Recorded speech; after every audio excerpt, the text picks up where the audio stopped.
Eu quero dividir com você esta manhã a palavra de Deus. Nós tomamos por identidade o culto da manhã no domingo como um culto mais voltado com a temática do ensino. E eu quero dividir contigo aquilo que o Espírito Santo de Deus tem ministrado aos nossos corações nesse tempo. A gente observa, eu tenho esse costume, de ouvir pessoas, ouvir outros pastores, outros ministérios, para entender aquilo que o Espírito Santo de Deus tem movido e a maneira como ele tem movido no nosso tempo. Eu não sei se você é assim, eu não sei se você tem também esse costume, mas observando algumas pessoas de grande relevância no meio cristão, no nosso meio, nesse tempo, eu percebo que por falta dessa nossa observância, a gente deixou de viver algumas coisas muito preciosas que o Espírito Santo de Deus fez, sobre a face da terra. Nós perdemos tempo, não estando ligados naquilo que Deus fala através de outras pessoas. E nesse tempo eu pensei que fosse algo bastante pessoal diante de Deus, mas eu tenho conversado, ou além de ouvir pessoas, eu tenho conversado com alguns mais próximos, com quem a gente tem um pouco mais de intimidade, e eu tenho entendido que é um tempo de Deus, de trazer maturidade para a sua igreja. Eu não sei como é que está sendo com você, mas na minha vida, na minha casa, na minha história, na minha família, eu tenho percebido Deus até nos acelerar um pouco na maturidade. A sensação que eu tenho é que nós estávamos, eu não sei na época de vocês, meu avô comprava antigamente muito banana verde, e aí a família era muito grande, e aí precisava que aquele troço ficasse maduro rápido, Aguinaldo, sabe? E aí, como é que era, Silveira? Ficava apertando para ver, e o que a gente fazia? Enrolava no jornal e colocava ou pertinho do fogão de lenha ou na estufa do fogão para amadurecer mais rápido. É assim ainda lá no Prata, Maurelo, De vez em quando dá uma acelerada. A sensação que eu tenho é que o Senhor está fazendo isso conosco. A gente está resistindo a esse processo de maturidade que Deus tem para nós como igreja, e o Senhor está nos colocando no forno, não é mesmo, Pedro Célio? Está conseguindo sentir esse calorzinho mais forte aí para a gente amadurecer? Querido, eu tenho visto tanta gente falar sobre isso, e eu pensava que isso era algo só comigo. Falava, Deus, eu estou muito infantil na tua presença, como é que esse negócio funciona? O Senhor não vem buscar uma noiva infantil, o Senhor vem buscar uma noiva madura, o Senhor vem buscar uma noiva que sabe o que quer, que sabe se posicionar, que sabe o seu lugar, que sabe se comportar, e como é que a gente vai viver esse negócio? E aí tenho ouvido alguns dizerem até um pouco além, ouvi a Ana Paula Valadão falar sobre isso, ouvi a Nívia Soares falar sobre isso, ouvi alguns grandes pastores falar sobre isso. Olha, o Senhor está me desconstruindo. E eu fiquei pensando nisso, falei, como assim, Senhor? Como que o Senhor nos desconstrói? Como é que funciona essa desconstrução? E aquilo que o Espírito Santo de Deus ministrou ao meu coração é que o Espírito Santo está retirando de nós aquilo que nós colocamos, ou aquilo que nós permitimos que outras pessoas colocassem em nós que não é dele. E está restaurando em nós aquilo que é a essência do céu, que havia em nós e com o tempo acabou se perdendo. Talvez os nossos pais, sem saber, não por maldade, fizeram com que nós perdêssemos coisas preciosas de Deus que havia em nós. Eu consegui perceber muito bem isso depois de viver paternidade. Enquanto a gente não tinha filhos, e quando nós descobrimos que não poderíamos ter filhos, a médica falou que a gente precisaria fazer um tratamento, eu falei que não queria fazer, não vou fazer. E o bispo Paulo falava comigo, não, cara, você tem que fazer, porque a paternidade vai mudar a sua maneira de enxergar o Evangelho de Jesus, vai mudar a maneira que você vive. E eu falava, mas não dava muito crédito. E aí depois da paternidade eu fui entender com muita clareza. Nós temos duas crianças em casa que são completamente diferentes. Completamente diferentes. E alguns dias atrás, orando ao respeito disso, daquilo que é a essência de Deus que está em nós, eu pude observar o Joãozinho, que é o mais novo, todo mundo aqui na igreja sabe que é fogo na roupa, bicho é, né, da presença, da potência mesmo em Deus. E percebendo nele o João tem nele uma determinação, querido, que é algo muito extraordinário. É algo que eu não tenho. Ele determina aquilo que ele coloca como objetivo, ele vai atrás, daquele tamanhozinho, mas vai atrás com força e vai tentando conseguir. E eu olhando para ele e orando ao Senhor, pedindo a Deus uma direção de como cuidar dele, de como fazer dele um homem de Deus, sem tirar aquilo que o Senhor colocou nele, e sem colocar nada a mais que o Senhor não queira que seja colocado. Foi quando eu entendi que nós nascemos com essências da parte de Deus na nossa vida, e por falta de atenção, às vezes nós perdemos, ou nós seguramos, atrapalhamos com que isso se desenvolva. E ao entender isso, a minha oração ao Senhor foi: Deus, me ensina a cuidar de João, de maneira que eu não tire dele toda essa determinação, toda essa força que ele tem para alcançar os seus objetivos.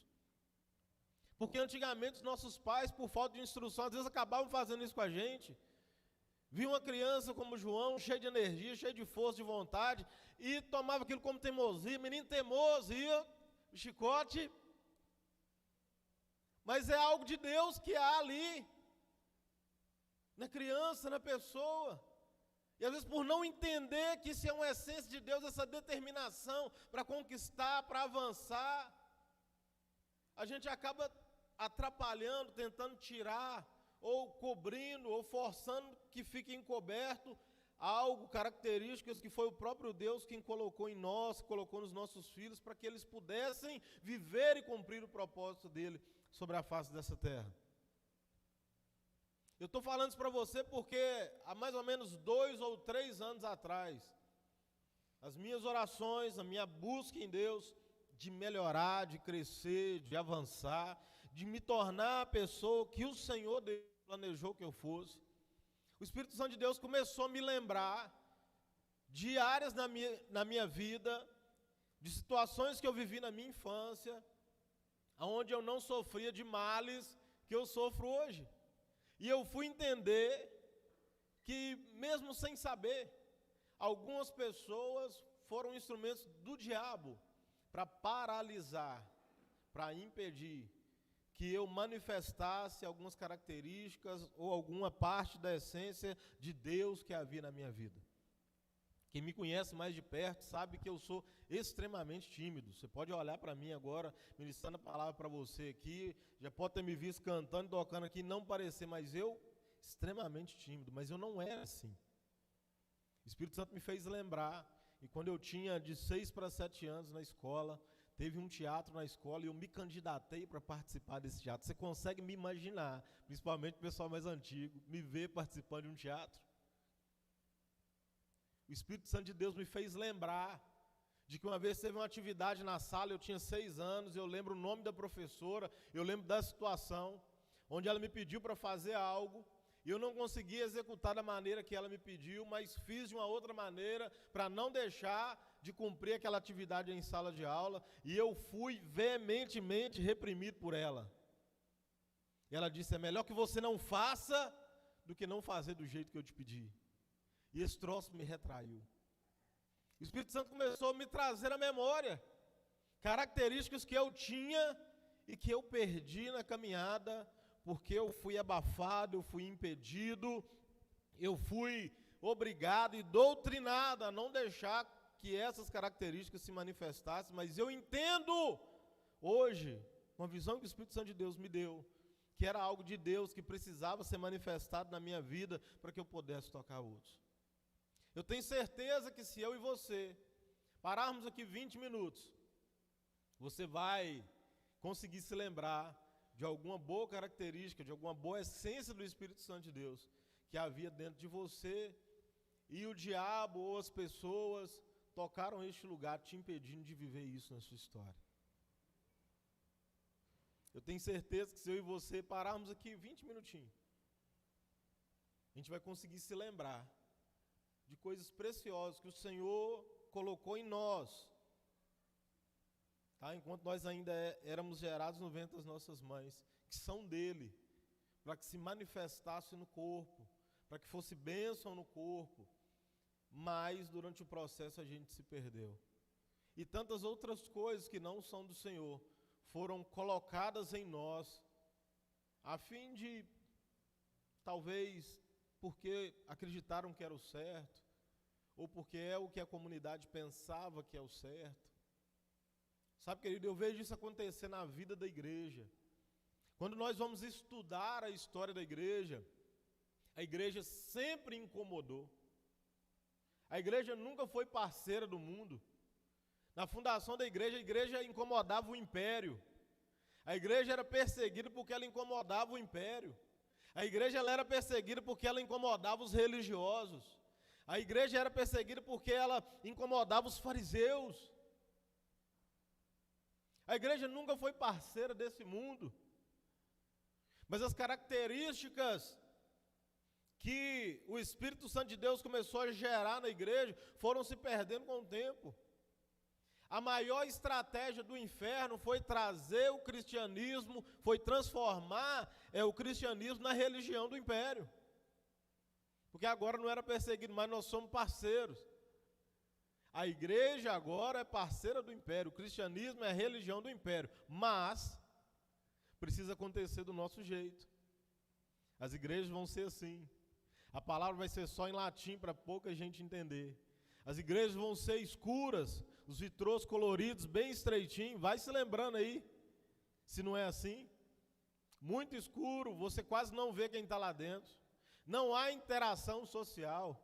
As pessoas não se reúnem mais nas casas para falar da palavra de Deus. Está parecendo com algo que você já viu ou até viveu aí, sim ou não? Agora, só uma parte daqueles que estão na igreja tem acesso às Escrituras Sagradas. Até do corpo e do sangue de Cristo, não é todo mundo mais que pode participar. Alguns participam do corpo, outros participam do sangue. Dos dois, não pode mais. Olha só como que a igreja do Senhor Jesus foi recebendo enxerto de costumes, foi recebendo enxerto de posicionamentos que não são da sua criação, que não tem como propósito, não tem como finalidade o propósito pelo qual ela foi criada. Preste bem atenção à sagacidade do nosso inimigo para nos parar. Ele não precisa mais ter um confronto direto comigo, com você. Ele simplesmente tira do ponto central que é a vontade de Deus para a sua vida. Ele te coloca num lugar parecido com o que Deus tem para você.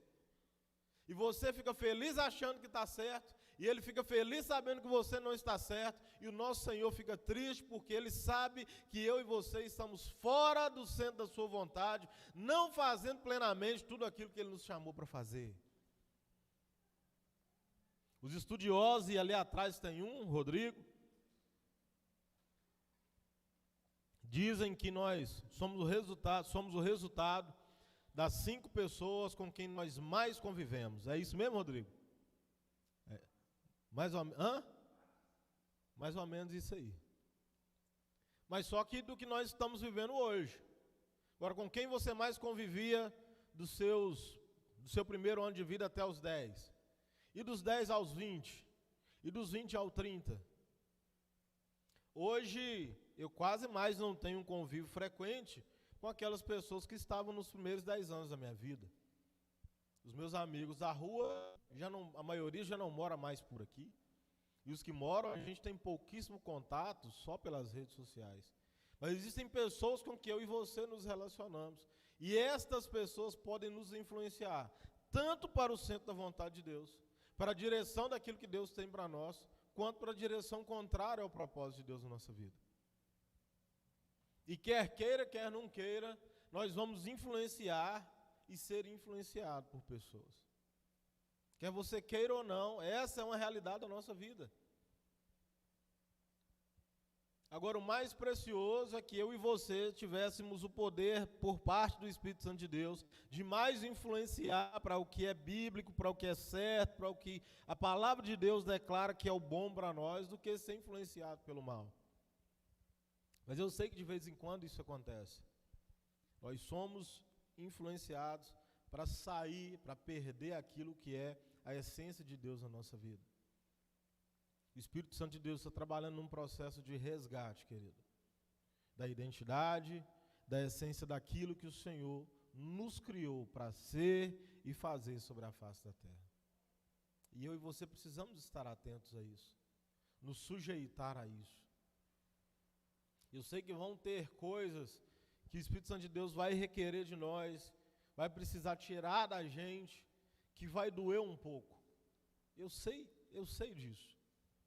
Tem acontecido comigo, mas eu posso te garantir, é o melhor. É o melhor. Se há no seu coração o desejo de cumprir plenamente o propósito de Deus na sua vida, eu e você precisamos entender, aceitar e participar ativamente desse processo diante de Deus. Preste bem atenção como o mundo trabalha para nos tirar essa essência de Deus. Uma das coisas mais difíceis nos últimos 3 anos é o estar junto, pessoalmente. Sim ou não? Até pela pandemia e todas as outras coisas mais. Algumas pessoas até hoje não conseguem, não ficam bem. Eu ainda encontro com pessoas no mercado de luva, com medo. Encontro, de verdade. Rodo muito, por isso consigo ver ainda esse tipo de situação. E eu compreendo, querido, eu entendo. Tem pessoas que não conseguiram voltar a congregar até hoje. Até hoje. Gente que não conseguiu voltar a estar na presença de Deus na igreja, junto com os irmãos, obedecendo a palavra de Deus na carta aos Hebreus, que nos manda congregar, manda estar junto, não conseguiram. Mas esse processo de afastamento físico, de afastamento da intimidade, ele não começou agora. Ele começou lá atrás, quando o diabo começou a enxertar na igreja processos e projetos onde valoriza o individualismo e não a coletividade diante de Deus. Aonde um culto domiciliar, um culto familiar na nossa casa já não tem mais tanta importância. O secreto é importante, eu não estou dizendo que ele não tem que existir, amém ou não amém? O seu secreto ali, o seu individual com Deus, ele é tremendo, ele é maravilhoso, ele precisa existir. Mas a adoração, o louvor, a ministração da palavra em família, em casa, ela precisa também acontecer. Ela é extremamente necessária. Eu não sou tão velho, sou novinho, mas a diferença é que eu fui criado pelos meus avós, então eu convivi com gente mais velha durante muito tempo. Então eu vivi muito culto domiciliar, mas muito, querido. Chegava em casa assim, meu avô do nada desligava a TV, já abria a harpa, já juntava todo mundo rápido, todo mundo já sabia o que era, eu começava a cantar um hino da harpa, e ali a gente cantava uns 3, 4, 5 hinos da harpa, e depois ele trazia a palavra, e depois a gente orava junto, e era uma bênção. Se eu te perguntar, não precisa me responder, por favor, mas qual foi o último dia que você fez um culto com a sua família dentro do seu lar? Você consegue perceber coisas tão preciosas, coisas tão benéficas, que a gente foi deixando de fazer? A supervalorização do secreto, não. Se você tem o seu secreto, você não precisa sim. Se você tem o seu secreto, traz o secreto de cada um lá dentro da sua casa, se junta e faz um grande culto a Deus no seu lar. Há quanto tempo você, marido, não ora junto com a sua esposa? Só os dois ali pela família? Há quanto tempo você, esposa, não faz isso junto com o seu marido? Há quanto tempo você não ministra os seus filhos dentro da sua casa, impõe as mãos sobre a cabeça deles e os abençoa e libera a palavra do céu sobre a vida deles? Você consegue perceber o quanto de essência de Deus, o quanto de essência de igreja a gente foi perdendo com o tempo? Eu conheço a maior parte dos que estão aqui com intimidade, eu sei que a maior parte de nós viveu tudo isso que eu falei aqui com os nossos pais, e talvez até no início com as nossas famílias, eu sei disso. Conheci a mãe do Mauro um dia desse para trás e fui descobrir que ela já me conhecia antes de eu conhecer ela, amém, não? Mas consegue entender isso? Me viu bebezinho lá, criancinha na igreja. E eu sei, como mulher de Deus que ela é, que o Mauro viveu isso lá na casa dele. Sim ou não, Mauro? Sei que a Sulamita viveu isso na casa dela com seus pais. Sei que a irmã Eliana viveu isso com a mãe dela, com seus irmãos. Sei disso. Conheço as famílias da Mari, sei que viveu isso com a mãe dela. Deve viver até hoje, que a irmã Mercedes é do mistério, varão. Só o eterno, é forte. Mas a gente parou com essas coisas que são essência de Deus para mim e para a sua vida. A gente deixou de valorizar o que é bíblico, o que é importante. E como eu te disse há pouco, o diabo não quer que você esteja completamente fora, ele só quer que você não esteja exatamente no lugar. Você consegue entender isso? O diabo não precisa que você esteja fora da igreja, não, querido. Você pode estar aqui. Desde que você não esteja cumprindo plenamente a vida e o propósito que Deus tem estabelecido para você, para ele está ótimo. Olha a astúcia do inimigo das nossas almas. Desde que você não esteja sendo pleno naquilo que Deus te chamou para ser e fazer, para ele está maravilhoso. E você achando que está tudo bem. O Senhor nos chama a um lugar de responsabilidade essa manhã, de maturidade. Eu quero te convidar para junto comigo, para junto com tudo que o Espírito Santo de Deus tem promovido na nossa nação, buscar essa maturidade no Espírito, assumir os lugares que Ele nos chamou para assumir, ser as pessoas que Ele nos chamou para ser, nos desvencilhar daquilo que nos foi enxertado, que faz mal, que é contrário ao projeto de Deus para nós, e nos prender naquilo que é essencial para a nossa vida, naquilo que é a essência de Deus para mim e para você, para que a gente consiga viver a plenitude da palavra de Deus sobre a face da terra. E uma das características que mais salta aos nossos olhos, né, da pessoa de Deus e que Ele deixa em nós é o amor. Abre sua Bíblia comigo aí, primeira carta de João, capítulo de número 4.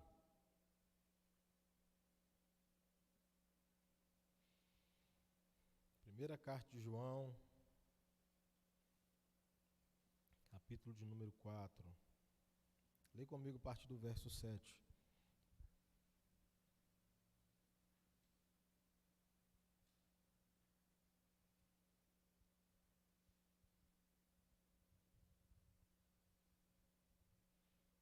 Amém? Primeira carta de João, capítulo 4, a partir do verso 7. Amados, amemo-nos uns aos outros, porque o amor é de Deus, e qualquer que ama é nascido de Deus e conhece a Deus. Aquele que não ama não conhece a Deus, porque Deus é amor. Nisto se manifestou o amor de Deus para conosco, que Deus enviou o seu Filho unigênito ao mundo, para que por ele vivamos. Nisto está o amor, não em que nós tenhamos amado a Deus, mas em que Ele nos amou a nós e enviou o seu Filho para propiciação pelos nossos pecados. Amados, se Deus assim nos amou, também nós devemos amar uns aos outros. Ninguém jamais viu a Deus. Se nos amamos uns aos outros, Deus está em nós e em nós é perfeito o seu amor. Nisto conhecemos que estamos nele e ele em nós, pois que nos deu o seu Espírito. E vimos e testificamos que o Pai enviou o seu Filho para o Salvador do mundo. Qualquer que confessar que Jesus é Filho de Deus, Deus está nele e ele está em Deus. E nós conhecemos e cremos no amor que Deus nos tem. Deus é amor, e quem está em amor está em Deus e Deus nele. Nisto é perfeito o amor para conosco, para que no dia do juízo tenhamos confiança. Porque qual ele é, somos nós também neste mundo. No amor não há temor. Antes, o perfeito amor lança fora o medo, porque o temor tem consigo a pena, e o que teme não é perfeito em amor. Nós o amamos porque ele nos amou primeiro. Se alguém diz, eu amo a Deus e odeio seu irmão, é mentiroso. Pois quem não ama seu irmão, ao qual viu, como pode amar a Deus, a quem não viu? E dele temos este mandamento, que quem ama a Deus, ame também seu irmão. O apóstolo João, você sabe bem, entendido de amor, se denominou como discípulo amado, ou discípulo a quem Jesus amava, que recostava sua cabeça no peito do mestre, aquele que registrou a oração de Jesus, falando exatamente parte daquilo que ele declara, que nós sejamos conhecidos como discípulos de Jesus quando nós amamos uns aos outros, traz para nós, de uma maneira muito clara e contundente, a essência do amor de Deus, a essência de Deus que é amor para a vida da igreja. A essência de como viver o amor de Deus como igreja. De como nos comportar em amor uns com os outros. De como nos suportar em amor. O apóstolo João, ele declara até como identificar se nós estamos amando ou não de verdade. O apóstolo João nos ensina, através desta carta, sobre como nos portar em amor a Deus e como nos portar em amor como igreja. Nos deixa registrado coisas preciosas. E ele já começa declarando o seguinte, olha, a gente precisa amar uns aos outros, porque o amor é de Deus, e qualquer que ama é nascido de Deus e conhece a Deus. Agora, o amor, o qual é um dos atributos de Deus, uma das suas características ou da essência dele, não é o amor como nós costumamos ver nos filmes de Hollywood, não é um amor que nós comumente vemos para a rua fora, mas sim um amor maduro, um amor que sabe das suas obrigações, um amor que cumpre com essas obrigações, um amor que tem prazer em viver aquilo que lhe é atribuído. O Espírito Santo de Deus tem chamado a igreja do Senhor à restauração da vida em amor. Que isso, pastor? Mas se eu acho que não tinha amor, não tinha, mas não tinha na sua plenitude. A igreja foi perdendo com o tempo. Como a gente falou na introdução dessa palavra, a gente foi perdendo aquilo que era essência e fomos recebendo enxerto daquilo que é humano em nós. E o Espírito Santo nos chama para viver essa verdade em plenitude nesse tempo. Por que você corrige o seu filho em casa? Que você ama, amém ou não amém?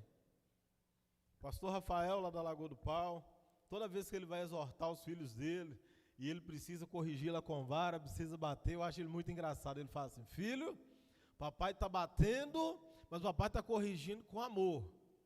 Porque se eu não fizer agora, no futuro a polícia vai te pegar. E vai te corrigir, e vai te bater. A diferença é que eles não te amam, e eu te amo. Você consegue olhar para Deus, ver o Senhor te corrigindo e entender, na simplicidade das palavras que o pastor Rafael faz com os filhos dele, você consegue entender o Senhor fazendo isso com você?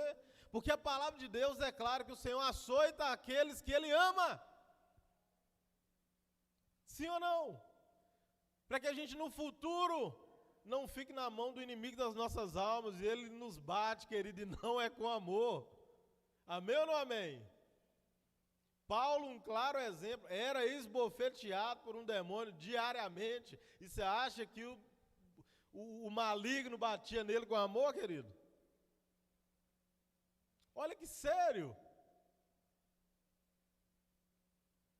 O amor maduro consegue entender a correção, a repreensão, o não. O amor maduro consegue entender isso. Conversando com a mãe de um adolescente da nossa igreja alguns dias atrás, e ela falando comigo, não, mas minha filha tem muita dificuldade, pastor, de ouvir não. Eu falei, eu sei, eu também tinha, mas é porque ainda não tem maturidade para entender a importância do não. Assim como ela, eu me revoltava com o não quando eu era adolescente, mas hoje, sendo adulto, sendo maduro, eu louvo a Deus por todo não que eu ouvi da minha mãe, porque eles me preservaram e me tornaram quem eu sou hoje. Maturidade. Tem coisa que a gente não vai entender mesmo na hora. Tem coisa que a gente vai ter dificuldade mesmo de aceitar na hora. Mas é a essência pura do amor de Deus por nós. Mas quando a maturidade nos alcançar, a gente consegue compreender. Obrigado, Senhor, porque lá atrás o Senhor me disse o não. Obrigado, Senhor. Porque se o Senhor não tivesse falado não para mim, eu teria me perdido. Amém, querido? Nós precisamos resgatar dessa essência de Deus sobre as nossas vidas. Precisamos entender, acreditar na palavra de Deus. Confiar nas Escrituras Sagradas, confiar naqueles que o Senhor tem levantado para dar direção às nossas vidas. Existe na IPV algo de muito precioso. Eu já congreguei em outras 2 denominações e eu nunca tinha visto falar assim. Mas na IPV, toda vez que você vai passar por um teste, por uma banca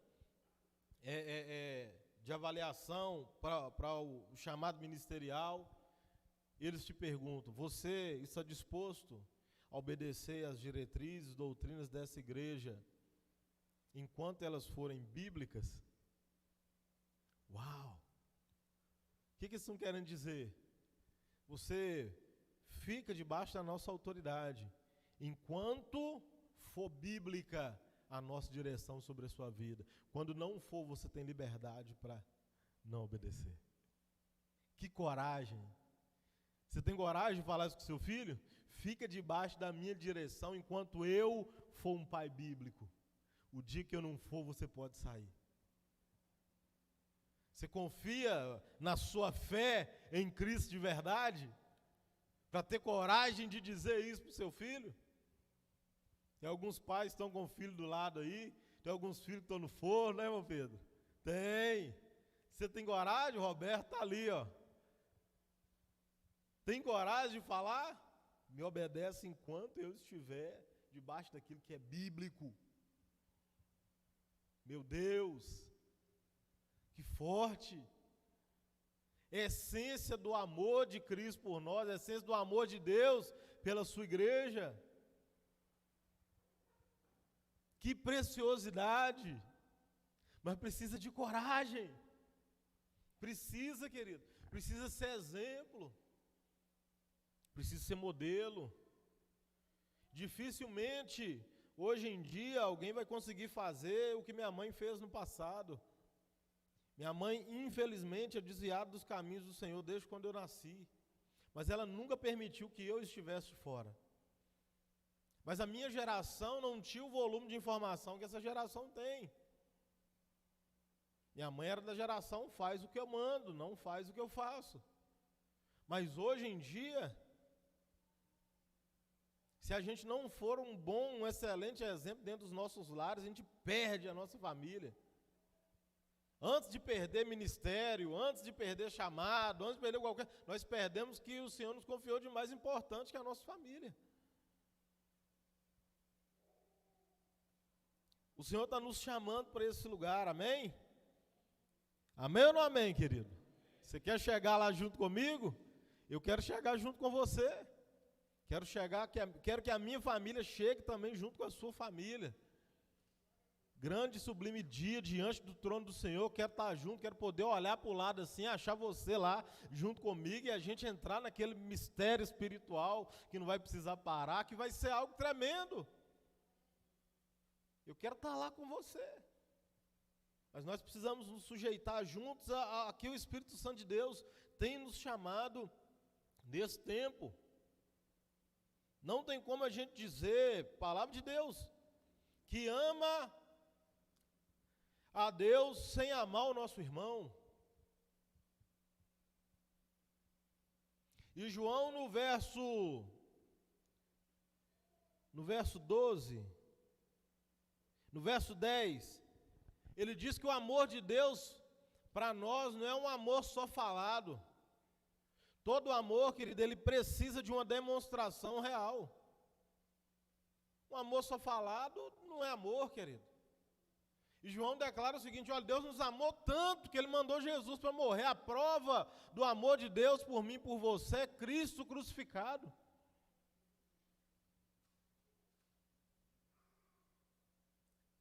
Qual a prova de amor, ou qual a prova do seu amor por Deus? Qual é a prova do meu amor por Deus? O amor exige renúncia de nós. Renúncia, que muitas vezes exige renúncia. Exige. Em todas as aplicações do amor, no nosso casamento, o amor de pai com filho, o amor de amigo, o amor de Deus, o amor na comunidade, exige de nós sacrifício, esforço e renúncia. Eu sei que tem coisas boas também, mas de coisa boa você já está saturado de saber. Agora existem as coisas que não são tão agradáveis, mas vão declarar se de fato nós vivemos o amor bíblico. Exige renúncia. Eu amo meus filhos. Qual que é a renúncia que eu precisei fazer até hoje, desde que o João nasceu? Eu consegui ir numa lanchonete com a família inteira uma vez. Em 3 anos, ele fez 3 anos em setembro agora. Por quê? Porque ele é muito agitado. Se eu chegar com ele numa lanchonete, né? Então, até que ele tenha essa tranquilidade para poder estar num lugar assim, eu estou renunciando por amor a ele. Se é triste por causa disso, pastor? Claro que não. Sou extremamente feliz porque ele está na minha vida. Mas o amor exige renúncia. Exige. Amor passa até por dores, querido. Amém ou não amém? Passa por dores. Qual mãe aí que ama teu filho? Qual mãe? Levanta. Todas. Mas e as dores do parto? E as dores da gestação?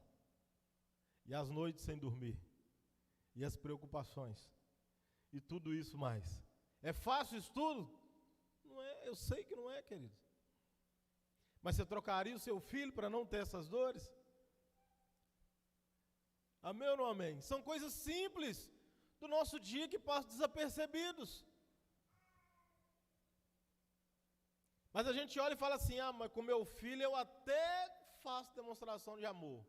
Mas para o irmão da igreja, o irmão que me atrapalha, o irmão que fala mal de mim, eu falei: esse é o principal que você tem que fazer. É esse. Esse provavelmente é aquele que você pega ali na hora da ceia para comer. É ele. É a parte do corpo. É a parte do corpo de Cristo. Palavra mais confrontante da minha vida na ceia do Senhor, ouvi lá em Volta Redonda. Bispo José Elias dizendo exatamente isso. Querido, talvez o irmão que você não se dá tão bem com ele, é a parte do corpo que você vai tirar ali na hora da ceia e você precisa se alimentar do corpo de Cristo. Na época tinha algumas pessoas me perturbando bastante a alma, e eu peguei e olhei para o pão assim e falei: Jesus, o pão hoje vai descer igual espinho de peixe na garganta, rasgando. Mas desceu, para a glória de Deus. O Senhor está nos chamando para esse lugar de maturidade, querido. E provar que você ama esse irmão, como é que funciona? Quanto você ora por ele, nisso você vai provar que você tem um amor de Cristo de verdade na sua vida. Eu não estou falando para você orar para Jesus levar rápido, não. Essa não vale, não. Vigia na terra. Essa aí não vale, não. Mas o Senhor nos chama para viver a verdade do seu amor, como igreja, como corpo. O apóstolo Paulo fala em 1 Coríntios, capítulo 13, sobre o amor, as características. O amor é paciente, o amor é benigno, manso. Amém ou não amém? Tudo sofre, tudo crê, tudo espera, tudo suporta. O amor jamais acaba. Tem até uma música que a gente cantava antigamente, né, irmã Régia? Que fala sobre isso. As características do amor. Se eu e você temos a essência de Deus em nós, o amor, querido, nós precisamos entender o chamado de Cristo para mim e para você nesse tempo. Tempo de maturidade. Tempo de colocar em evidência aquilo da essência de Deus que o Senhor te confiou. Sabe por quê, querido? Examinando as Escrituras Sagradas, eu olho para Jesus, que é o maior exemplo de todos que nós temos, que juntou 12 pessoas completamente diferentes, alguns deles com características bem difíceis, sabe? Mas olhando a Escritura Sagrada, em momento algum, eu vi Deus recriminar Pedro, eu vi Jesus mandar Pedro mudar a sua intrepidez. Em momento nenhum eu vi Jesus falar com João e Tiago, que eram conhecidos comumente como filhos do trovão. Você acha que alguém que é chamado de filho do trovão é alguém de boa? Alguém relax? Mas eu não vejo Jesus falar com ele, olha, deixa de ter essa força. Não, eu vejo Jesus falar para ele, converte. Sabe por quê, querido? Quando a gente converte, o Espírito Santo de Deus vem morar em nós. E aí o Espírito Santo de Deus pega em nós uma característica que aparentemente era ruim e transforma ela em algo bom. Quando eu olho para a vida do apóstolo Paulo e vejo Paulo ter um encontro real com Jesus a caminho de Damasco, Paulo já era, antes de conhecer a Cristo, um homem altamente determinado, altamente fiel naquilo que ele cria, naquilo que ele acreditava. E a palavra de Deus fala que ele perseguiu o povo de Deus, porque ele acreditava que era o certo. E ele era determinado a isso. Ia de cidade em cidade, atrás dessas pessoas, atrás dos cristãos. E aí ele se converte, ele tem um encontro real com Jesus. Jesus não tira dele esse ímpeto, essa determinação que morava nele. Jesus apenas transforma e redireciona isso para algo bom. A mesma determinação que Paulo tinha para poder perseguir o povo de Deus, ele continua tendo agora para pregar a verdade do Evangelho de Jesus para as pessoas. O mesmo ímpeto que ele tinha para perseguir as pessoas, agora ele tem para levar as boas novas de Cristo de cidade em cidade. Mesmo sendo apedrejado, mesmo apanhando, sendo preso, quase morto, ele não parou, porque determinação era uma essência de Deus que havia colocado sobre a vida de Paulo. Ele não tinha que deixar de ser determinado, ele tinha que só que redirecionar, colocar na direção certa, algo que Deus havia colocado, confiado a ele. E eu e você estamos aqui hoje porque Paulo entendeu isso e viveu essa verdade na sua vida. O problema é que eu e você vivemos tentando matar as pessoas, ao invés de simplesmente colocá-las na direção certa. Bispo Paulo falou aqui, não sei se domingo passado ou no anterior, exatamente sobre isso. Sobre o que nos incomoda é aquilo que não é difícil para nós, aquilo que é fácil. O pecado do irmão incomoda a gente porque não é algo que eu tenho dificuldade, é algo que eu tenho facilidade, aí eu aponto, mas se descobrir o que tem de igual, a gente é altamente compreensivo. Isso é falta de maturidade. Todo pecado é pecado, todo pecado desagrada a Deus, amém ou não amém? Precisa ser corrigido, precisa ser acertado.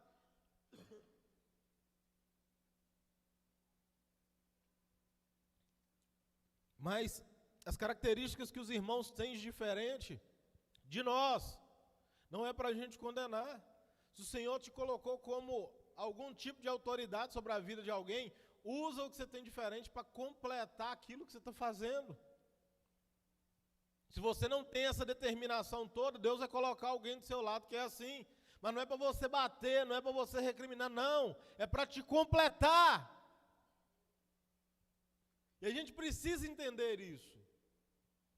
É para completar, querido. Assim como o nosso corpo é feito de várias partes que se completam, o corpo de Cristo é feito de várias partes que vão se completar. Só que a nossa imaturidade nos faz pensar e muitas vezes falar assim: nossa, Senhor, você tinha que colocar logo fulano perto de mim, está me provando. Não, está te ajudando para te fazer crescer, para te ajudar a chegar em lugares que você sozinho não daria conta. Mas você consegue entender isso? Consegue mais do que entender, viver isso? Pessoas diferentes de você ao seu lado te desafiam a crescer ou te desafiam a parar.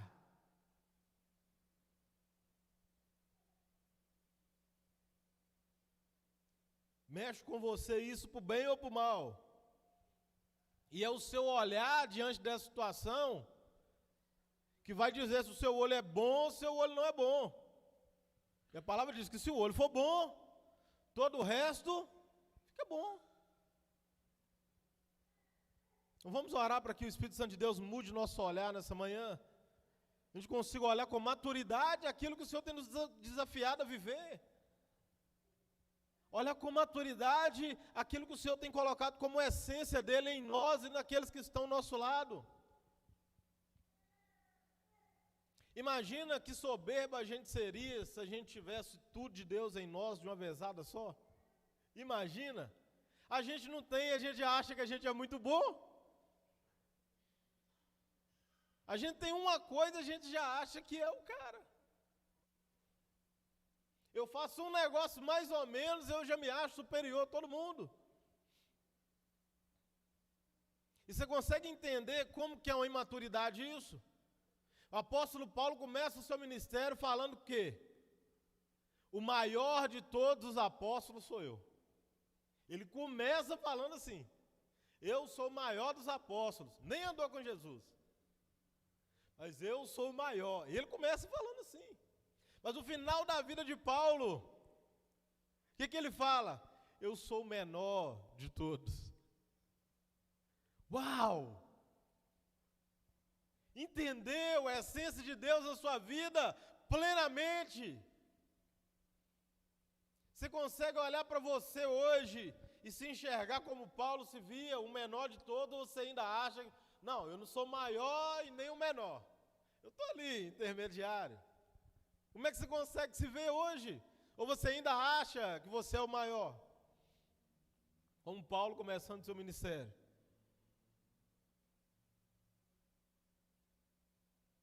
E olha como que a Bíblia coloca a nossa razão em parafuso, nos coloca para pensar.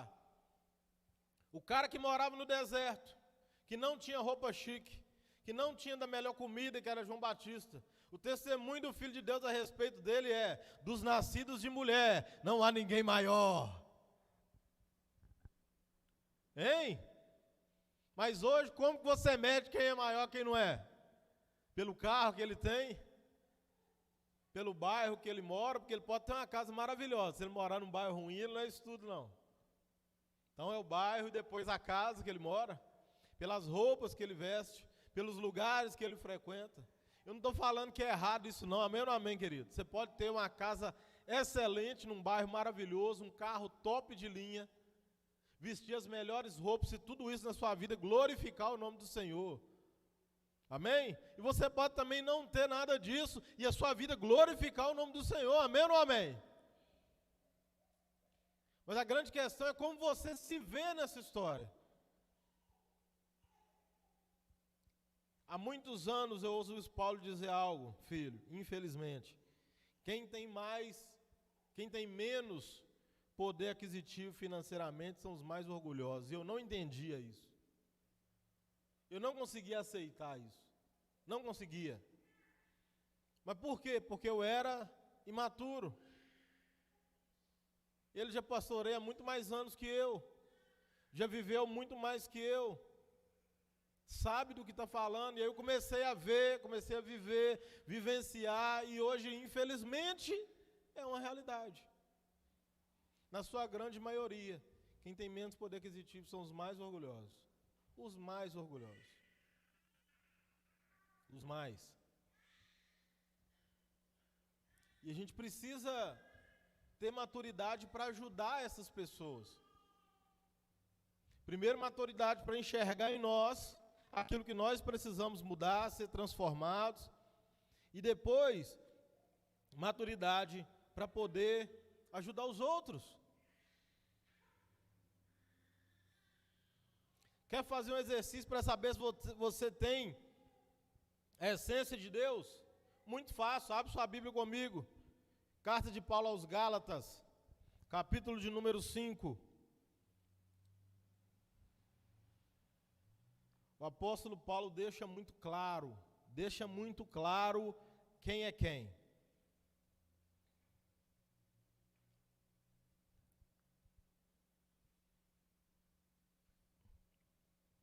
Carta de Paulo aos Gálatas, vamos ler aqui a partir do verso 10.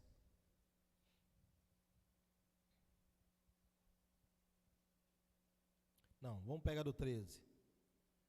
Do 13, por favor, me perdoe. Do 13. Porque vós, irmãos, fostes chamados à liberdade. Apenas não useis da liberdade para dar ocasião à carne, mas para servir uns aos outros em amor. Porque toda a lei é cumprida em uma só palavra, nesta: amarás o teu próximo como a ti mesmo. Mas se vos mordeis e vos devorais uns aos outros, vede que não acabeis por vos destruir uns aos outros. Isso vos digo: andeis no Espírito e não satisfareis os desejos da carne, porque os desejos da carne se opõem aos do Espírito, e os do Espírito contra a carne, pois opõem-se um ao outro, a fim de que não consigais fazer o que quereis. Porém, se deixardes que o Espírito vos guie, já não estás mais sob a lei. Ora, as obras da carne são manifestas, e aqui estão: adultério, fornicação, impureza, lascívia, idolatria, feitiçaria, ódio, discórdia, rivalidade, ira, porfia, rebeliões, heresias, invejas, homicídios, bebedeiras, orgias e outras coisas semelhantes. A respeito dessas coisas vos falo, como já vos falei outrora, que os que praticam tais coisas não hão de herdar o reino de Deus. Mas o fruto do Espírito é amor, alegria, paz, paciência, benignidade, bondade, fé, brandura, temperança, e contra essas coisas não há lei. Olha que coisa preciosa. O apóstolo Paulo, de uma vez por todas, deixa muito bem explicado como a gente pode viver em comunidade uma vida de liberdade. Como viver como igreja em liberdade. Ele fala: o meu desejo é que vocês sejam livres, que todos nós sejamos livres, porém, não use dessa liberdade para gerar libertinagem, que é viver sob os prazeres da carne. Fala com muita clareza. Todo mundo pode ser livre sem perder a essência de Deus na sua vida. Todos nós podemos ser livres, liberados, sem perder a essência de Deus. Porque ele fala, praticando qualquer uma dessas coisas que nós lemos como obra da carne. Nós, queridos, estamos transformando a liberdade de Cristo, que Ele conquistou para nós na cruz, em libertinagem. Então nós estaremos vivendo sob a influência da carne. E acabamos nos tornando mentirosos ao amor de Deus por nós e o amor aos outros. Ele diz: olha, a lei toda é cumprida nisso. Ama o seu próximo como a ti mesmo. Por quê? Porque se eu amar o meu próximo, eu não vou matar, eu não vou cobiçar a mulher dele, eu não vou roubar ele. Amém ou não amém? É a lei do Senhor, você conhece lá os mandamentos. Se eu amar, a lei está cumprida. Mas se eu não amo e me torno um praticante de todas essas coisas, eu estou sob o domínio da carne. E nisso não há manifestação da essência de Deus. Só que a gente leu aqui o que Paulo diz a respeito de muitos pecados. Só que tem Jesus, lá em Mateus, que transforma o entendimento daquilo que Paulo fala aqui. Sabe por quê? Porque na lei daquela época, o adultério ele era caracterizado pela consumação do ato. Aí Jesus fala, se você olhar e desejar, você já está em adultério. O assassinato, o matar, o não matarás, ele era caracterizado pela consumação do ato. Facada, espadada, tiro, matou, pecado. Aí Tiago lá na frente fala que se eu falo mal do meu irmão, eu sou assassino.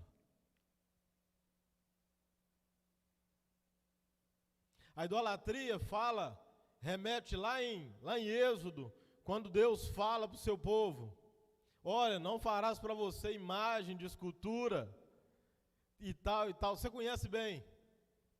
Mas aí a gente pega os nossos filhos e coloca eles no lugar que é Deus, isso é idolatria.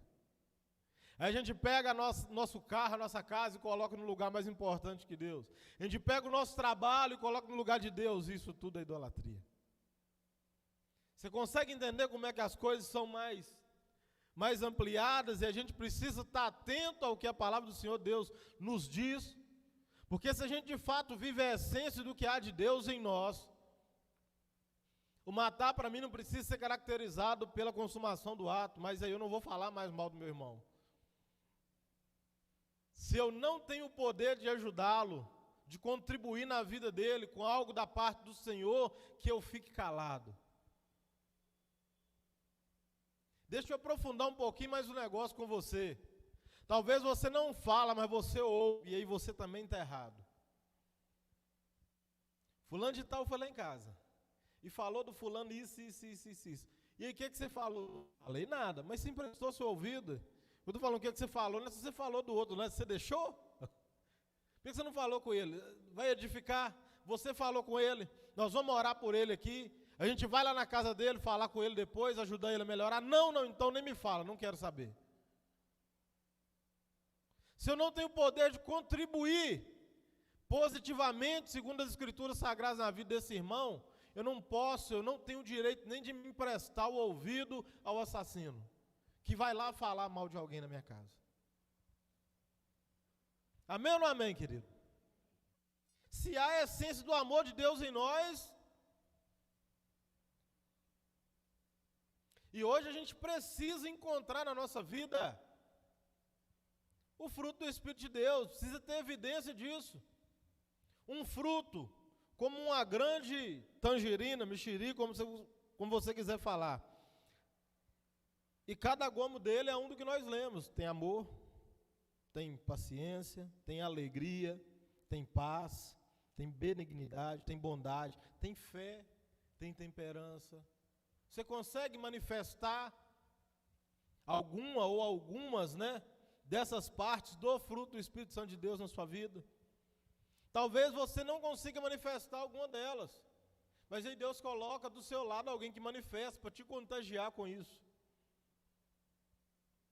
Espírito Santo de Deus, poder de Deus, fruto do Espírito Santo de Deus em nós, ele contagia as outras pessoas, amém ou não amém?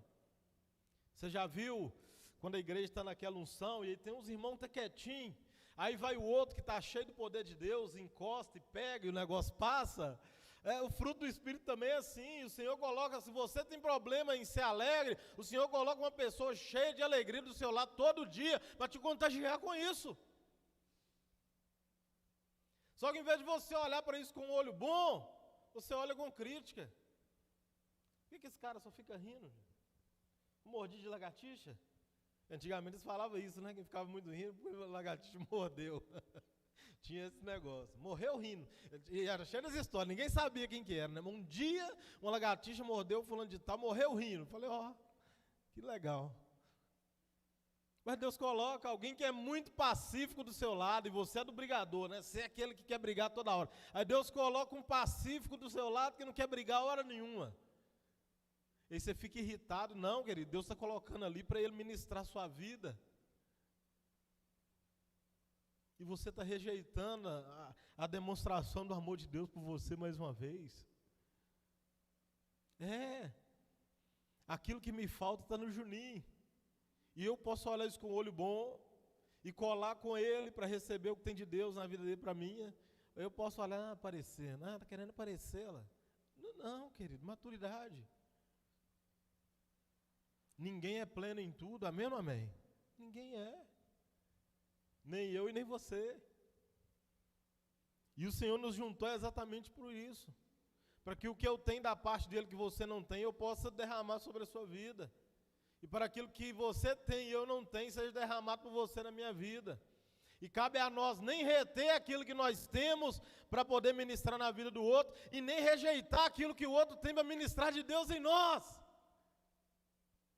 A vida em liberdade que o apóstolo Paulo diz é essa: eu não sou escravo de nada, nem daquilo que eu tenho e nem do que eu não tenho. Eu sou livre para ministrar na vida do outro que eu tenho de Deus, e sou livre para receber da vida do outro aquilo que ele tem de Deus. Você é livre para isso? Ou você ainda tem algumas reservas sobre isso?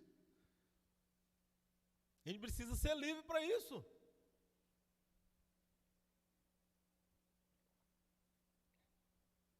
E a gente só consegue ser livre disso amadurecendo, tendo a essência do amor de Jesus em nós. O Senhor está nos chamando para isso nesse tempo, querido. Eu quero convidar você a estar comigo neste lugar. Deixa eu te dizer algo muito sério. Eu preciso de você. Eu preciso de cada um de vocês. Eu preciso. Tem coisas preciosas de Deus na sua vida que eu não tenho. E eu preciso que você ministre a minha vida com isso. Tem coisas, tem tesouros preciosos de Deus que você está carregando aí escondido. Talvez você nunca falou com ninguém a respeito disso. E o corpo todo está sofrendo, aguardando você derramar daquilo que você tem de Deus no corpo. Amém ou não amém, querido? Eu não estou fazendo apologia de defeito, não, amém? Eu também sou cheio de defeitos, tá? Os meus defeitos eu busco corrigi-los em Deus. E Deus usa pessoas da parte dele para ministrar minha vida, dizendo: você precisa ser melhor nisso, você precisa mudar nisso, você precisa se reposicionar nessa área da sua vida, você precisa deixar que o Espírito Santo de Deus age aqui. E eu luto contra isso, querido. Sexta-feira nós fizemos um exercício aqui com o Ministério de Louvor extraordinário. Um exercício extraordinário. Nós escrevemos aqui no papel e lemos publicamente uns para os outros aquilo que nos impede de avançar dentro do Ministério de Louvor. A gente se expôs um para o outro. A gente falou dos nossos defeitos uns para os outros aqui. Sabe com qual propósito? De que no meio de nós tivesse alguém que pudesse carregar da parte de Deus a solução para a nossa dificuldade. Para que no meio de nós tivesse alguém com a solução da parte de Deus para mudar a minha vida e me aperfeiçoar. Você consegue falar das suas dificuldades? Ou você só fala que você é bom? Você consegue expor sua ferida? Ou você encobre ela com orgulho e guarda para você? Um lugar de maturidade é um lugar onde eu posso falar daquilo que eu sou e carrego de bom da parte de Deus, mas daquilo também que eu tenho como limitação, dificuldade na minha vida. Porque é neste lugar, no meio do corpo, que eu vou encontrar a cura e a solução para aquilo que me falta. O Espírito Santo de Deus está nos chamando para esse tempo de maturidade na sua presença. Eu não sei o que você está decidindo em Deus aí agora. Não sei se você conseguiu trazer à sua memória algo de Deus que você já teve e foi perdido no caminho. Mas o Senhor Deus quer restaurar aquilo que é a essência dele na minha e na sua vida. E talvez o objeto de restauração que o Senhor vai usar é esse irmão que esteja do seu lado, atrás de você. Aquele irmão que congrega com você lá na sua célula. Aquele que mais te confronta. Sabe, aquele que mais te confronta, que ele nem fala diretamente com você na igreja, mas só de você ver ele dentro da igreja, você se sente confrontado. Provavelmente é essa pessoa que está carregando ali a solução de Deus para a sua restauração, para a sua mudança. E você precisa decidir se você vai resistir ou se você vai receber como enviado de Deus para melhorar a sua vida, para melhorar quem você é. O nosso Deus, Ele é tremendo, Ele nos ama tanto, querido. Nos ama tanto, que Ele decidiu nos alertar mais uma vez nessa manhã. Eu quero orar com você. Eu sei que a gente fala tentando descontrair, mas aquilo que o Espírito Santo de Deus trouxe aos nossos corações neste dia são coisas muito sérias. O Senhor requer de nós um reposicionamento diante dEle. A gente precisa rever os conceitos que são bíblicos, estão aqui nas Escrituras Sagradas para nos nortear, e que a gente viveu enxertando coisas que não estão na Bíblia nesse conceito. E não acho que a gente não faz isso não, porque faz o tempo inteiro. Tá? A gente enxerta coisas que não tem na Bíblia, a gente fala que está aqui. Paulo caiu do cavalo branco e ficou cego. Não tem cavalo. Elias subiu ao céu numa carruagem de fogo. Não tem carruagem de fogo.